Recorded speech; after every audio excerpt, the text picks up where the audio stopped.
The hills of Galilee stretched out beneath the vibrant hues of the setting sun. A soft breeze rippled through the olive trees, their leaves shimmering like silver as they caught the fading light. Jesus and his disciples had been walking since dawn, traveling from village to village, teaching and healing as they went. The crowds had been large, pressing in on Jesus to hear his words or to receive his healing touch. Though the disciples were honored to be part of this great mission, they could not deny the weariness that had settled deep into their bones. Jesus, sensing the fatigue of his companions, glanced back at them. His eyes, ever watchful, saw beyond the outward expressions of loyalty and devotion. He saw the weariness in their hearts, the weight of following him, the long days of service and the sleepless nights of prayer. With a tender smile, he turned to them and said, "Come, let us rest." The disciples exchanged glances, some of them hesitant. Rest seemed like such a luxury in the presence of the Lord. How could they rest when there was so much work to be done? How could they stop when the world around them was crying out for healing, for guidance, for hope? But Jesus led them to a quiet place at the edge of a valley. There a great tree stood, its branches stretching wide as if to embrace them.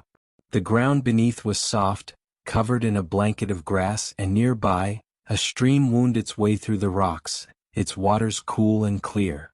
"Sit with me," Jesus said, gesturing for them to gather around him.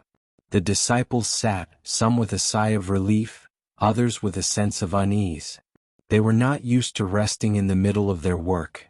Peter, always eager to prove his loyalty, spoke up. "Lord," he said, "shouldn't we keep going? The people need us and there is still much to do." Jesus smiled at Peter, knowing his heart was in the right place but that he still had much to learn. "There is indeed much to do, Peter," Jesus replied. "But even the land rests after a season of sowing. The fields lie fallow, allowing the soil to replenish before the next harvest. You too must rest if you are to continue the work I have for you." Peter nodded, though his heart still wrestled with the idea. It seemed counterintuitive to stop when there was so much need. But he trusted Jesus, and so he remained quiet, waiting for what the Lord would say next. Jesus, seeing the mix of emotions in his disciples, began to speak softly. His voice carried over the gentle sound of the stream, and the disciples leaned in to listen more closely. "I want to tell you a story," Jesus said, "about a shepherd who learned the wisdom of rest. There was once a young shepherd named David, who lived in a small village nestled among the hills. David was a passionate and hard-working young man, known throughout the village for his dedication to his flock. Every morning, long before the sun rose, David would gather his sheep and lead them out to pasture, determined to ensure they had the best grazing land, the cleanest water, and the most secure shelter. David's ambition was fueled by a desire to be the best shepherd in the region. He believed that if he worked hard enough, if he drove his flock farther than any other shepherd, he would earn the respect and admiration of his peers. But there was also a deeper fear that drove David, a fear of failure. He worried that if he did not constantly push himself and his flock, he would fall behind, that other shepherds would surpass him, and that he would be seen as weak or incapable. So day after day, David led his sheep across the hills and valleys, often pushing them beyond their limits. The sheep, loyal and trusting, followed him without complaint. But over time they began to show signs of exhaustion. Their steps grew slower, their wool matted with sweat, and some of the younger lambs struggled to keep up. Still, David pressed on, convinced that rest was a luxury he could not afford. One particularly hot afternoon, as David was leading his flock across a steep and rocky hill, an older shepherd named Samuel approached him. Samuel was well known in the village, not only for his years of experience but also for his wisdom and gentle nature. He had watched David from a distance, seeing both the young man's potential and his growing weariness. "David," Samuel called out, his voice kind but firm, "may I walk with you for a while?" David, though surprised by Samuel's presence, nodded. He had always admired the older shepherd, though he did not fully understand Samuel's methods. Samuel was known for taking frequent rests with his flock, allowing them time to graze and drink, while David believed that efficiency and speed were the keys to success. As they walked side by side, Samuel observed the condition of David's sheep. They were panting heavily, their legs trembling with fatigue. Some of the lambs lagged behind, their small bodies unable to keep up with the relentless pace. Samuel's heart ached for them, and he knew it was time to share his wisdom with the young shepherd. "You are a diligent worker, David," Samuel said, "and your flock is loyal to you. But tell me, why do you push them so hard?" David, slightly taken aback by the question, responded, "Because I want to reach the best pastures before anyone else. If we stop to rest, other shepherds will get there first and my sheep will be left with nothing. I have to keep going." Samuel smiled gently. "I understand your desire to provide the best for your flock. But have you considered what happens when they are too tired to enjoy the pasture when you finally reach it? If you drive them too hard, they will be too weak to graze, too exhausted to drink. A good shepherd knows not only when to lead but when to rest." David frowned, his pride stinging slightly at Samuel's words. "But if we rest too often, we'll fall behind. There won't be enough time to reach the good pastures." Samuel nodded, understanding the young man's fear. "I once thought the same," he said. "When I was young, I too believed that the measure of a shepherd's success was how far he could lead his flock in a single day. But over time, I learned that the journey is not just about reaching the destination. It is about the well-being of those you lead. If your sheep are weary, if they are weak, they will not follow you for long." David was silent, considering Samuel's words. He had always believed that rest was something to be earned after the work was done, not something to be woven into the journey itself. But as he looked at his sheep, panting and struggling to keep up, he began to see the truth in Samuel's wisdom. They walked for a while longer in silence, the sun sinking lower in the sky. The air grew cooler, and the sound of the stream running nearby seemed to offer a sense of peace that David had not noticed before. Finally, Samuel stopped and pointed to a nearby meadow, lush and green, with a stream that sparkled in the fading light. "Do you see that meadow?" Samuel asked. "It is not far, but it is a place of rest and renewal. If you lead your sheep there and allow them to rest, they will regain their strength. And when they are ready, they will follow you wherever you lead." David looked at the meadow and then back at his sheep. They were struggling, their heads hanging low, their steps slow and unsteady. For the first time he truly saw their weariness, and he felt a pang of guilt in his heart. He had been so focused on reaching the destination that he had forgotten to care for his flock along the way. With a deep breath, David nodded. "You are right, Samuel. I have been too hard on them, and on myself." Samuel placed a hand on David's shoulder, his eyes filled with compassion. "Rest, my son, is not a sign of weakness. It is a gift. When we rest, we allow ourselves to be renewed. When we rest, we give space for God's work to grow within us. A shepherd who does not know how to rest will soon find that his flock cannot follow him."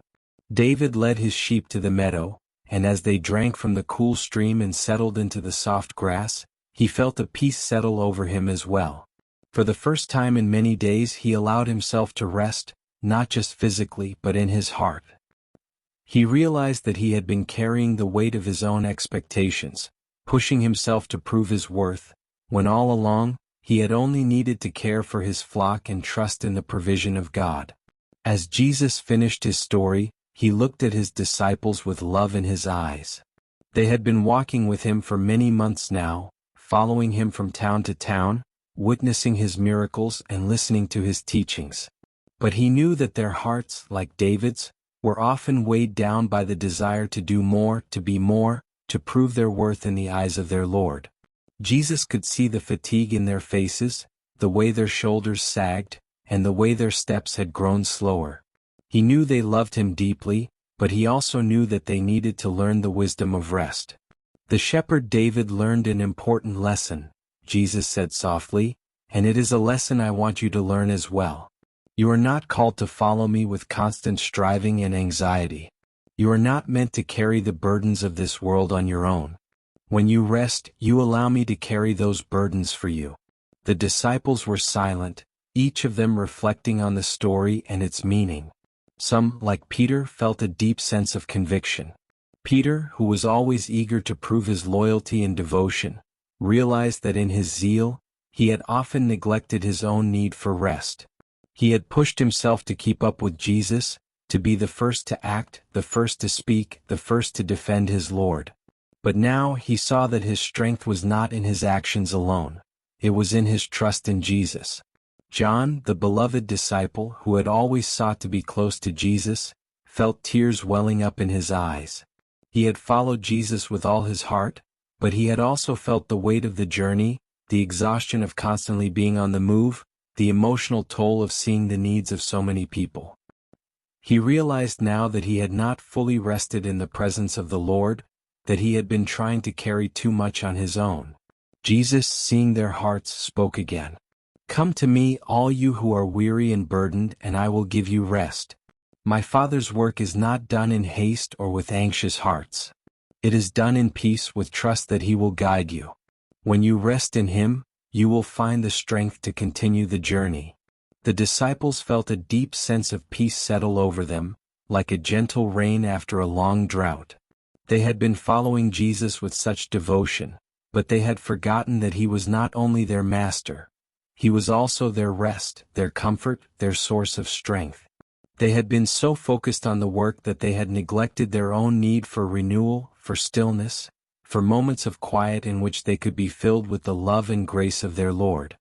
As the sun set behind the hills, casting the land in a warm, golden glow, the disciples sat in the quiet of the evening, their hearts full of a new understanding. They had learned that day that rest was not an interruption of their mission, but an essential part of it. It was in rest that they would find the strength to continue the work Jesus had given them. It was in stillness that they would hear the voice of the Father more clearly. For the first time in many days, the disciples allowed themselves to fully rest, not just their bodies but their hearts and minds as well. They leaned back against the tree, listening to the sound of the stream, feeling the coolness of the evening air, and in that moment, they felt the loving presence of Jesus surrounding them. They knew that the road ahead would be long, that there would be challenges and trials, but they also knew now that they did not have to walk it in exhaustion. They could walk it in peace, in trust, in the knowledge that Jesus was with them, guiding them every step of the way. They could rest in his love, in his strength, in his promise that he would never leave them or forsake them. As they sat in the quiet of the evening, they smiled at one another, a new sense of unity and purpose filling their hearts. They had been chosen to walk with Jesus, to share in his mission, but they had also been given the gift of rest, the gift of renewal, of peace, of knowing that they were held in the loving care of their Savior. The disciples, now fully understanding the depth of Jesus' teaching, knew that rest was not a sign of weakness, but a source of strength. It was in their moments of stillness that they would find the clarity, the wisdom, and the strength to continue their journey. They would no longer fear rest, but embrace it, knowing that it was in those quiet moments that they were closest to Jesus. And so, as the stars appeared one by one in the sky, the disciples rested in the peace of their Lord, their hearts full of gratitude, their spirits renewed. They knew that they were not alone in their journey, and that in every step they took, Jesus was with them, guiding them, renewing them, and giving them the strength to fulfill the work of the Father. In the stillness of that evening they found their deepest joy, the joy of being loved by Jesus, not for their actions or their accomplishments, but simply for who they were. His beloved disciples, always held in his care. This is end of the story. Please like this video and subscribe this channel for more Jesus story like this. May the God watch over you.